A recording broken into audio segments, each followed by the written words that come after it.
सुप्रभात। यह 22 जून 2024 है। जेफरसनविले, इंडियाना में यह पत्र www.svfellowship.info पर दुनिया भर में दुल्हन के एक हिस्से की सुविधा के लिए कई भाषाओं में पोस्ट किया गया है। इसे देखें। यहाँ भाई जोसेफ ब्रैनम है, भविष्यवक्ता का वही बेटा जो अपने पिता के बगल में खड़ा था और उस दर्शन में उससे बात कर रहा था जब 7 स्वर्गदूत आए थे, जैसा कि टेप 62:12-30 में उल्लेख किया गया है। अब ब्रैनम टैबरनेकल से उकाब एक साथ इकट्ठा हो रहे पत्र यहाँ है। प्रिय शुद्ध मिलावट रहित वचन की दुल्हन, हम उसकी प्यारी छोटी सी महिला हैं। मिलावट रहित किसी भी मनुष्य के संगठन से अछूती, किसी भी मनुष्य की बनाए सिद्धांत से अछूती, हम शुद्ध रूप से मिलावट रहित वचन की दुल्हन हैं। हम परमेश्वर की गर्भवती बेटी हैं। हम उसके बोले गए वचन की संतान हैं, जो कि उसका मूल वचन है। परमेश्वर में कोई पाप नहीं है, इसी प्रकार से हम में भी कोई पाप नहीं है, क्योंकि हम उसके अपने स्वरूप में हैं। हम भला कैसे गिर सकते हैं? यह असंभव है, असंभव। हम उसके भाग हैं, उसके मूल वचन के। हम बिना किसी संदेह के इसे कैसे जान सकते हैं? प्रकाशन, संपूर्ण बाइबल, यह संदेश, परमेश्वर का वचन, यह सब एक प्रकाशन है।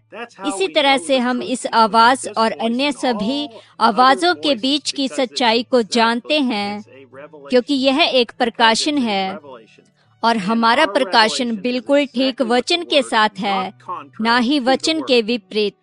और इस चट्टान पर वचन क्या है? इसका आत्मिक प्रकाशन। मैं अपनी कलीसिया को बनाऊंगा और अधोलोक के फाटक कभी भी इसे हिला नहीं सकेंगे। उसकी पत्नी को अन्य पुरुषों से लुभाई या बहकाई नहीं जाएगी। मैं अपनी कलीसिया को बनाऊंगा और अधोलोक के फाटक कभी भी इसे हिला नहीं सकेंगे। हम केवल उसके वचन और उसकी आवाज के प्रति सच्चे और विश्वास योग्य रहेंगे। हम कभी किसी अन्य पुरुष के द्वारा अपवित्र नहीं होंगे और व्यभिचार नहीं करेंगे। हम उसकी कुंवारी वचन दुल्हन बने रहेंगे। हम ना ही देखेंगे, सुनेंगे या किसी अन्य शब्द के साथ फंसेंगे। यह हमारे हृदय के अंदर है। हमारा कभी कोई भी दूसरा पति नहीं हो सकता, लेकिन हमारा एक पति यीशु मसीह, एक पुरुष, परमेश्वर इमानुएल होगा। उसकी पत्नी हजारों गुना हजारों होंगी। यह दर्शाता है कि दुल्हन को वचन में से आना है। एक प्रभु यीशु और उसकी बहुत सी दुल्हन, एक वचन। हमें अवश्य ही याद रखना है और समझना है कि यह सभी के लिए नहीं है, केवल भविष्यवक्ता के झुंड के लिए है, उसके अपने अनुकरण करने वाले। यह संदेश केवल उनके लिए है, अर्थात उस छोटे झुंड के लिए जिसे पवित्र आत्मा ने उसे देखरेख करने के लिए दिया था। हमें वो जो बताता है उसके लिए परमेश्वर उसे जिम्मेदार ठहराएगा, और परमेश्वर हमें जिम्मेदार ठहराएगा जो उसके सारे देशों से परिवर्तित हुए लोग हैं। वे लोग जिसकी उसने मसीह की और अगुवाई की, उसके हर वचन पर विश्वास करने और कभी समझौता न करने के लिए जिम्मेदार। हमारे लिए यह कितना अद्भुत है कि हम बैठकर और उसे सुने कि हम किस तरह से उसके चुने हुए लोग हैं, कैसे उसकी पहली दुल्हन और दूसरी दुल्हन ने उसे निराश किया, लेकिन हम उसकी महान अंत समय की दुल्हन उसे कभी भी निराश नहीं करेंगे। हम अंत तक उसकी सच्ची विश्वास योग्य कुंवारी वचन दुल्हन बने रहेंगे। उसके वचन में हमारा विश्वास हर दिन अधिक बढ़ता जा रहा है।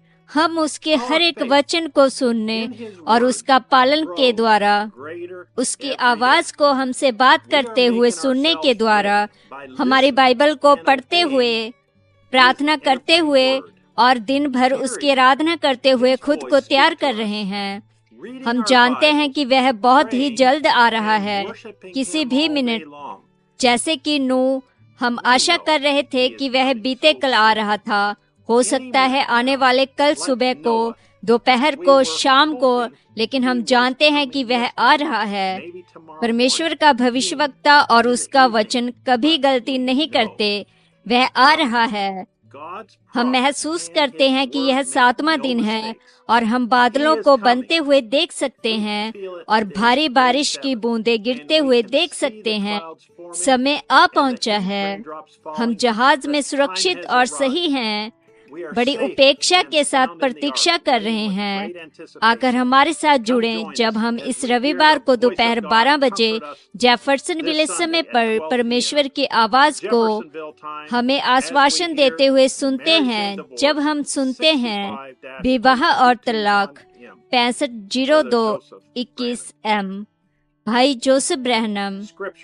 संदेश सुनने से पहले पढ़ने के लिए वचन संत मत्ती अध्याय 5 आयत 31 से 32, संत मत्ती अध्याय 16 आयत 18, संत मत्ती अध्याय 19 आयत 1 से 8, संत मत्ती अध्याय 28 आयत 19, प्रेरितों के काम अध्याय 2 आयत 38, रोमियो अध्याय 9 आयत 14 से 23, पहला तिमोथियुस अध्याय 2 आयत 9 से 15, पहला कुरिन्थियों अध्याय 7 आयत 10 से 15, पहला कुरिन्थियों अध्याय 14 आयत 34, इब्रानियों अध्याय 11 आयत 4, प्रकाशित वाक्य अध्याय 10 आयत 7, उत्पत्ति 3 अध्याय, न्याय व्यवस्था अध्याय 21 आयत 7, अयूब अध्याय 14 आयत 1 से 2,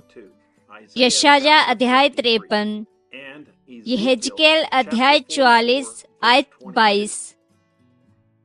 www.branham.org EN एप्स से अपने एप्स प्राप्त करें।